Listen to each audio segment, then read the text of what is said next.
Replacing of this exhaust is like super easy. You remove one side skirt and you have right away access to the header bolts. You're just removing those few other bolts and that's it. It's changed, you know. It's like compared to other motorcycles, like the hardest one is probably the Ducati Panigale.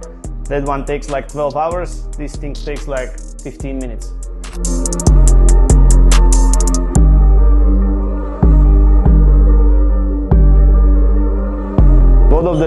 Both of them are there, so we can start assembling the new exhaust. So you can still move it around. This is supposed to go in between your frame and the bracket.